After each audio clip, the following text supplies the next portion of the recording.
वासंती नवरात्रि का आरंभ परंपरानुसार नगर के सभी मंदिरों में श्रद्धालुओं ने दीप जलाकर और मंत्रों के उच्चारण के साथ किया। अनेक भक्तों ने काली मंदिर और राम मंदिर में मनोकामनाएं ज्योतियां प्रज्वलित की और श्रद्धापूर्वक मां के दर्शन किए। इसी दिन से ही विक्रमी संवत 2061 हेमलंब नव संवत्सर का आरंभ हुआ। ज्योतिषियों ने विधि विधान से पंचांग और नए खाते बहियों की पूजा अर्चना कर नव वर्ष का आरंभ किया। इस पर्व और नए संवत्सर के संबंध में जानकारी देने के लिए आज हमारे बीच स्टूडियो में मौजूद हैं नगर के जाने माने ज्योतिषाचार्य और मंत्रों के ज्ञाता पंडित अशोक मिश्र। आइए संवत्सर और नवरात्रि के बारे में जानें पंडित अशोक मिश्र से। पंडित जी, बालको समाचार के स्टूडियो में आपका स्वागत है। सबसे पहले हम ये जानना चाहते हैं कि ये जो संवत्सर जो कहा जाता है कि नए वर्ष की शुरुआत है, तो सामान्य रूप से तो कहा जाता है कि 1 जनवरी ही शुरुआत है, तो इसमें क्या फर्क है? सर, ये क्या है, विक्रम संवत विक्रमादित्य से प्रारंभ हुआ। इसके पहले 2061 साल के पूर्व युधिष्ठिर संवत्सर चल रहा था और आज मैंने कल युधिष्ठिर महाराज अश्वमेध किए थे। जो अश्वमेध करता है उसी के नाम से संवत्सर चलता है, तो विक्रम संवत है। ये जैसे शक संवत है, बंगला सन है, कई जो संवत्सर चलता है, तो ये विक्रम संवत हमारे देश में वहीं से नया साल प्रारंभ होता है। जैसे राष्ट्र का भी काम जो है 31 मार्च के बाद ही नया साल लागू होता है। जो भी आपका इनकम टैक्स जो भी लगता है, नया साल पुराना में आ जाता है घर तक। ये विक्रम संवत है। विधि और विधानों के अनुसार विक्रम संवत की शुरुआत किस तरीके से मनाई जानी चाहिए और क्या क्या किया जाना चाहिए? गुरु पड़वा इत्यादि होना चाहिए। गांव के मंदिर इत्यादि में बैठ के ज्योतिषियों को बुला करके साल भर का वर्ष फलित, किसके राशि में क्या फल है, कैसा रहेगा साल। किसान लोग खेती के बारे में पूछते हैं, पानी कितना गिरेगा, फसल कैसा होगा, और अपने भविष्य के बारे में पूछते हैं। ये गुरु पड़वा जो बोलते हैं गाँव में, ये सब होता था सर पहले। इसका संबंध कुछ फसलों से और इससे भी है क्या? हाँ सर, है ना, क्योंकि यदि ग्रह इस साल का राजा सूर्य है, जिस दिन संवत लगता है वही राजा होता है। तो रविवार को इस साल संवत्सर माने संवत नया प्रारंभ हुआ है संवत, तो सूर्य राजा है, मंत्री मंगल है, तो दोनों मित्र हैं। मित्र ग्रह होने से राष्ट्र के लिए बड़ा समृद्धिदायक है। पानी अच्छा गिरेगा, फसल अच्छा होगा। सबका परसेंट बताया है पंचांग में, कितना विश्वा पानी है, कितना विश्वा फसल है, कितना विश्वा लड़ाई झंझट, सब बता उसमें निकलता है सर। बहुत सारे लोग कहते हैं कि ये सब चीज़ें वैज्ञानिक नहीं है।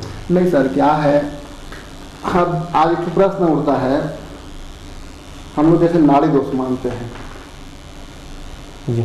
आज डॉक्टर कहता है लड़की लड़का का जब एक नाड़ी है तो ब्लड ग्रुप एक हुआ तो संतान नहीं होता, कैसे मानते? दोनों का एक ही रिजल्ट है उसका। जैसे नाड़ी एक दोनों का हो गया लड़की लड़के का विवाह में, तो डॉक्टर बोलता है ब्लड ग्रुप एक हो गया, दोनों का संतान है, वही दोष है वो। तो उसको आज वैज्ञानिक मान रहा है, किसने किस ढंग से घूम फिर के जी, यानी परंपरागत तरीके से हमारा देश समझ नहीं पाते कि इसका रिएक्शन कहाँ पर होता है। जैसे एक पॉइंट में आपको बताया, इसी 25 पॉइंट है, वहां तक हम नहीं पहुंच पाते, लेकिन कहीं न कहीं हमारे जीवन में वो प्रभाव निश्चित डालता है।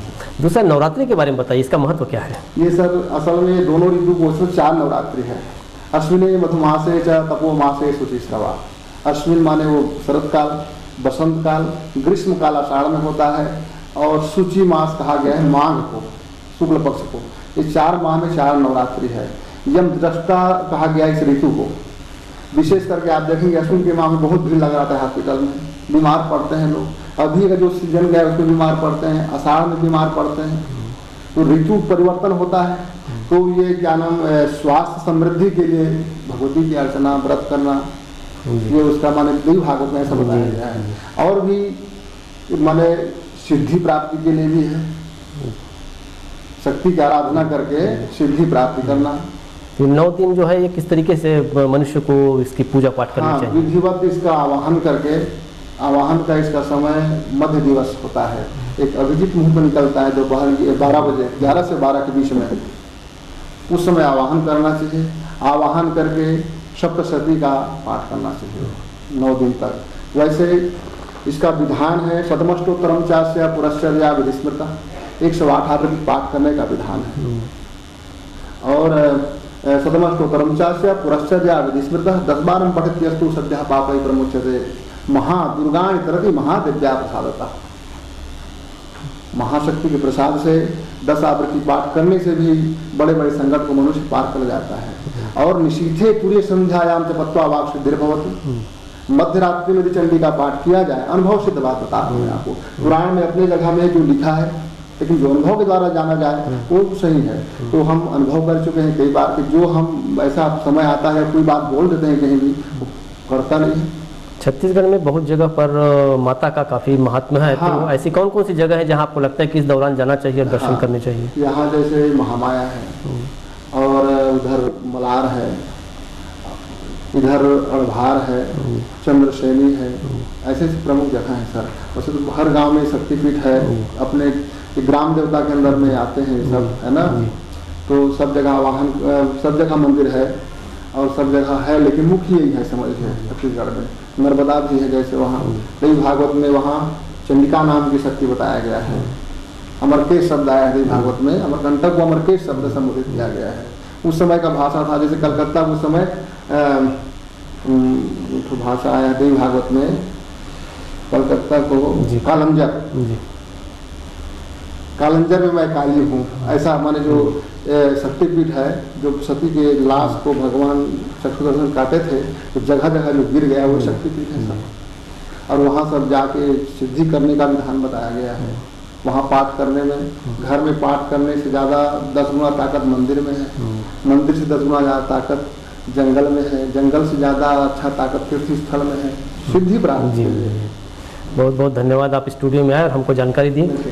तो ये थे पंडित अशोक मिश्र, जो हमें बता रहे थे संवत्सर के बारे में और नवरात्रि के महत्व के बारे में।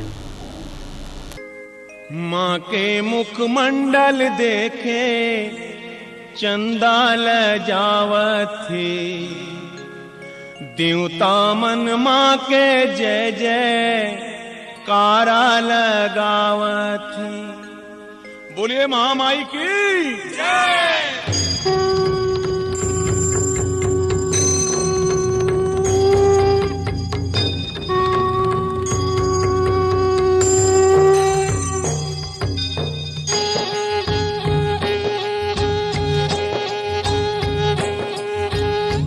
माँ के मुखमंडल देखे चंदा लजावत थी, देवता मन माँ के जय जय कारा लगावत थी।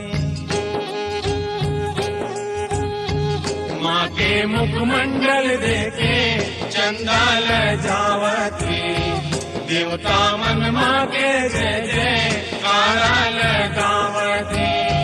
सोहथे लालिये मंदार,